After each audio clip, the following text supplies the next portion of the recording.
So now we will study the next part of the skeleton of the larynx, that is the membranes of the larynx.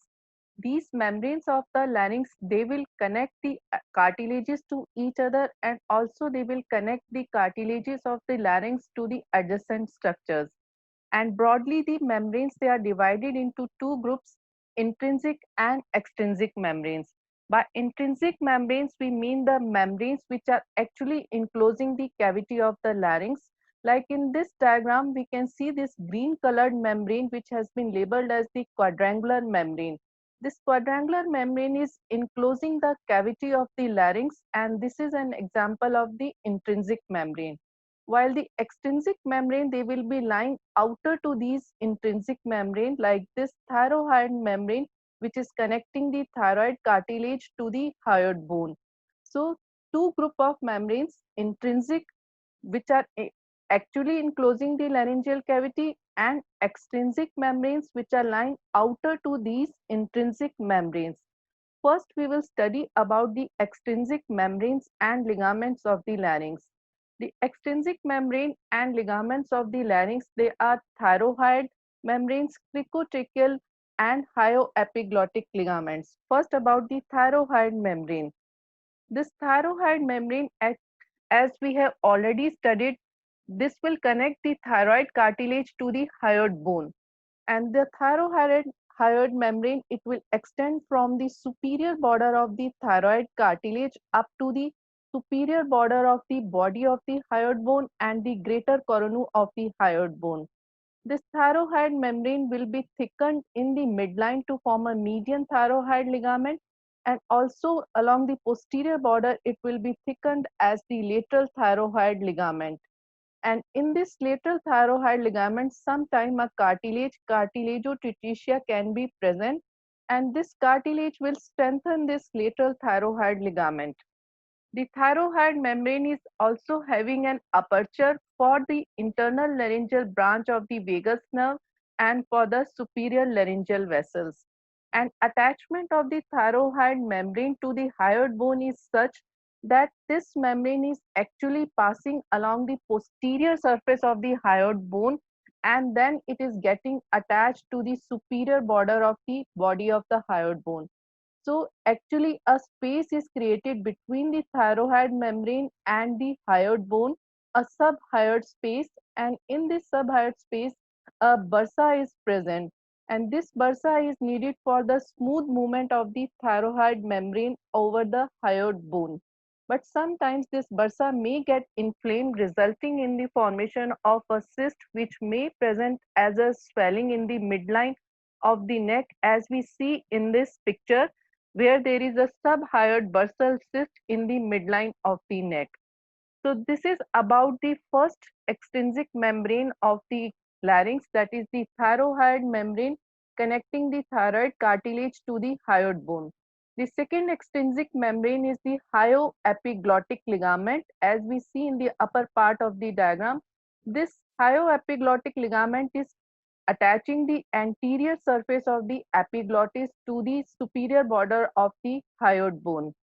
Now, a space which is filled with fat is formed between the hyoepiglottic ligament and the thyroid membrane, and this fat filled space is the preglottic space.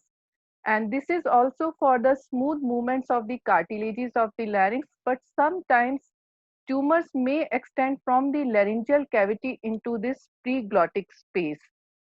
The third extrinsic membrane in the larynx is the cricotracheal membrane, as we see in the lower part of the diagram. From the lower border of the cricoid cartilage to the upper border of the first tracheal ring, a cricotracheal membrane is present. So these are the three extrinsic membranes of the larynx: thyroid membrane, the hyoepiglottic membrane, and third one is the cricotracheal membrane. Now we will study the intrinsic membranes which are actually enclosing the cavity of the larynx.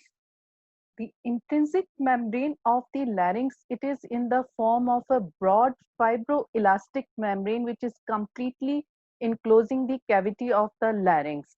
And this broad fibroelastic membrane, it is lined by mucosa on the inner side.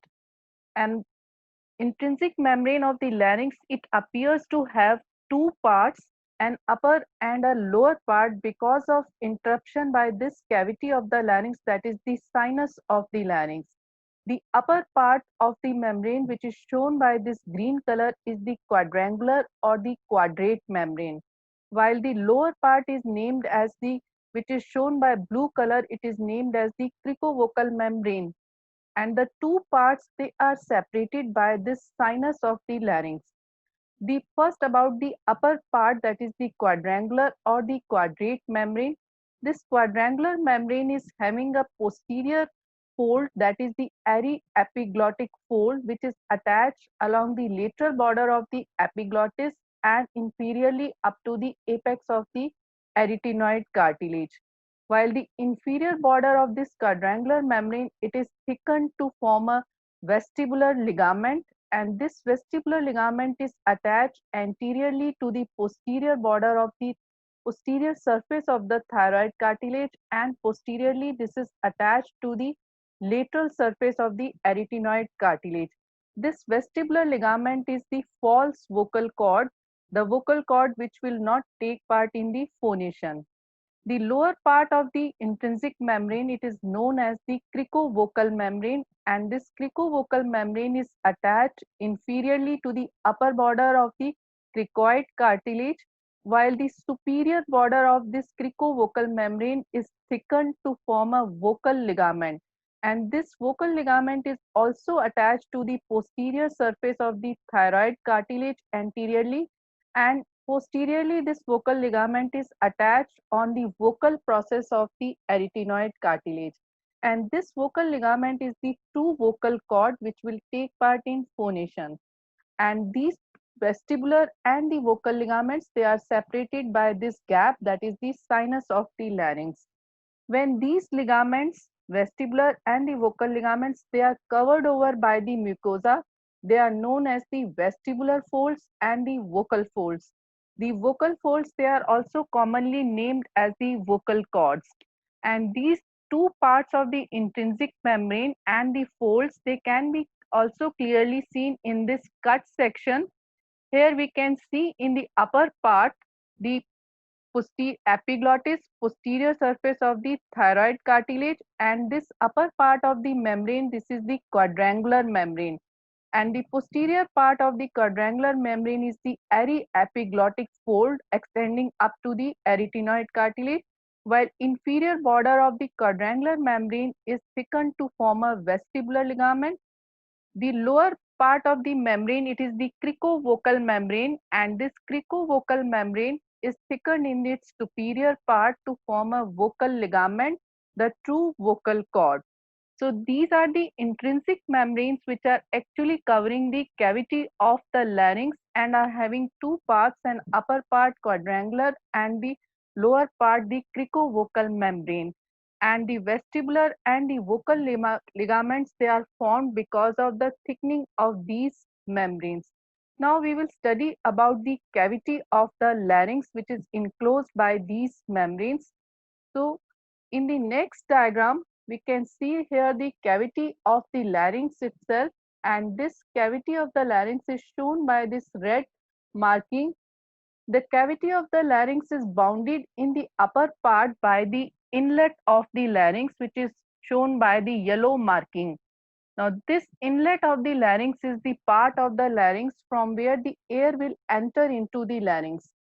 Inlet is bounded on the lateral sides by these aryepiglottic folds of the quadrangular membrane, and in the upper part, this inlet of the larynx, it is bounded by the posterior surface of the epiglottis, and in the lower part the inlet will be closed by the mucosa which is present between the two arytenoid cartilages. So inlet of the larynx is a bounded structure by the epiglottis, aryepiglottic fold, and by the mucosa between the arytenoid cartilages, and this inlet will lead into the cavity of the larynx, and this cavity will extend up to the lower border of the cricoid cartilage. And if we see the larynx from the posterior side, we can also see the muscles of the larynx. So here is the view of the larynx from the posterior side. In the upper part, this is the inlet of the larynx, and here are the two arytenoid cartilage, and on the inner side whole of the cavity it is enclosed in the mucosa. Now if we put an incision at this point between the two arytenoid cartilage, we can see the interior of the cavity of the larynx. So in the next diagram we can see the interior of the cavity of the larynx. So now in this diagram we can see the interior of the cavity of the larynx by giving an incision on the posterior part of the larynx. Now we can see that this cavity of the larynx, which is bounded on the upper side by this quadrangular membrane, and these are the airy epiglottic folds of the quadrangular membrane. And in the inferior margin, the quadrangular membrane, it is thickened to form a vestibular ligament. In the lower part of the cavity, we can see this cricovocal membrane, and the cricovocal membrane of the two sides, they collectively form the conus elasticus. The upper margin of the cricovocal membrane is thickened to form this vocal ligament, and the gap between the vestibular and the vocal ligament is the sinus of the larynx. So now the cavity of the larynx, it appears to have three parts: a part above the vestibular fold, a part between the vestibular and the vocal folds, and a part of the cavity it is below the vocal folds. And these three parts of the cavity of the larynx, they can be seen best with the help of a diagrammatic representation of the cavity, as in this diagram. So here we can see the larynx which has been opened up and cavity can be seen, and whole of the cavity of the larynx, it is lined by the by the mucosa on the inner side. Now this cavity is having an upper part, that is the part above these vestibular folds, and this part is known as the supraglottic part or the vestibule of the larynx. Then the part between the vestibular and the vocal folds, this is known as the sinus of the larynx. While the third part, which is lying below the vocal folds, this is the glottic part or the this is the infraglottic part of the cavity of the larynx. So three parts in the cavity, that are the vestibule, sinus and infraglottic part. Now, whole of the cavity of the larynx, it is lined by the respiratory mucosa, that is the pseudostratified ciliated columnar epithelium, but the two parts of the cavity, they will be lined by the stratified squamous non-keratinized epithelium, and these two parts is the in the upper part posterior surface of the epiglottis, it will be lined by stratified epithelium, and also the vocal folds, they are lined by the stratified squamous non-keratinized epithelium. So these two parts of the cavity which are these lined by the stratified epithelium. Now if we look at the sinus of the larynx, the part of the cavity between the vestibular and the vocal fold, this sinus is extending laterally as the saccule of the larynx, and in this saccule there are present the mucus glands, and these mucus glands, they are needed for the lubrication of the vocal folds. Since the vocal folds, they lack capillaries, so these mucus glands, they will be needed for the nourishment as well as for the lubrication of the vocal cords. But sometimes the saccule may get infected and there may occur enlargement of the saccule, and this enlargement will present as the soft cystic swelling on the neck, that is known as the laryngocele, as we see in this picture. Here is the soft swelling on the lateral side of the neck, laryngocele, due to the enlargement of the saccule of the larynx. And this laryngocele may be present just internal to the thyroid membrane, or it may pierce the thyroid membrane and present externally. So this is about the cavity of the larynx when we have given an incision on the posterior side, and the cavity is having a three parts: the upper part the vestibule, the middle part sinus, and the lower part the infraglottic part of the cavity. But if we look at the cavity of the larynx from the superior side, this is how the cavity of larynx will look. So in the anterior side, we can see the thyroid cartilage, and to the posterior side of the thyroid cartilage, this is the epiglottis. And along the lateral margins of the epiglottis, these are the quadrangular membrane, and lower margin of the quadrangular membrane, it is thickened to form these green colored ligaments that are the vestibular ligaments or the false vocal cords. The lower part of the intrinsic membrane, cricovocal membrane, is seen in the lighter color, and upper margin of cricovocal membrane is thickened to form these vocal ligaments or the true vocal cords. And these vocal cords, they are attached posteriorly to the vocal process of arytenoid cartilages. And part of the cavity of the larynx between the two vestibular folds, this is known as the rima vestibuli, while the part of the cavity of the larynx between the two vocal folds, this is known as the rima glottis. The rima glottis is important because this is the narrowest part of the cavity of the larynx, and most of the time the foreign bodies, they get stuck into this part of the larynx. This rima glottis is having a length of roughly about 23 millimeter in males and about 17 millimeter in females. And if we look at a closer view in this rima glottis, the rima glottis, it is having an anterior part that is formed between the two vocal folds. This is the intermembranous part of the rima glottis, and posterior part of the rima glottis, it is formed by the mucosa which is covering the two arytenoid cartilage, and this is the intercartilaginous part of the rima glottis. The intermembranous part, it forms roughly the anterior 3/5 part, and the intercartilaginous part, it forms about posterior 2/5 part. The rima glottis part of the cavity of the larynx, since it is present between the two true vocal cords, this will undergo a change in shapes during the phonation as well as during the respiration. As we see in these diagrams, during the normal respiration, the anterior part of the rima glottis, that is the intermembranous part, it is slightly open, and the shape of this part appears to be triangular, while the intercartilaginous part, at this time, it appears to be rectangular in shape. So during the normal respiration, the both parts of the rima glottis, they are slightly open, but during the forced respiration, we can see both the vocal folds, they are far apart, and the intercartilaginous part of the rima glottis, it is also widely open, and this whole rima glottis, it appear to be diamond shaped. While during the phonation or production of the sound, there will be a very narrow gap between the intermembranous part of the rima glottis, and also the intercartilaginous part will also be very narrowly open. So the during the phonation, the air will escape out of this narrow part of the rima glottis, and it will cause the vibration of the vocal cords and results in production of the sound. While during the whispering, the intermembranous part of the rima glottis will remain closed, while only the intercartilaginous part will remain open. So this rima glottis, it will undergo a change in shapes during the respiration as well as during the phonation. So during the normal respiration, the both the parts of rima glottis, they will be slightly open, but during the normal phonation, both the parts, they will have a very narrow gap in between them, and during forced respiration, the rima glottis, it will be widely open. So this is how the cavity of the larynx, it will look from the superior side.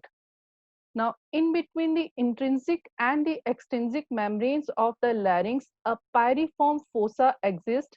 Here we can see the thyroid cartilage and thyroid membrane and thyroid cartilage, and this is the aryepiglottic fold. In between these folds, this gap is known as the pyriform fossa or pyriform recess.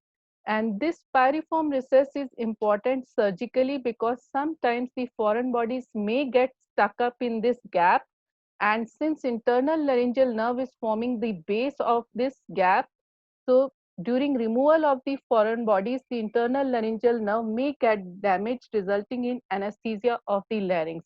Moreover, this pyriform recess is also known as the smuggler's fossa because the thieves, they use this space to hide the precious stones or the metals. So this is about the cavity of the larynx and the membranes which are present around the cavity. The two membranes, quadrangular membrane and the cricovocal membrane, they will form the intrinsic membrane which will bound the cavity of the larynx.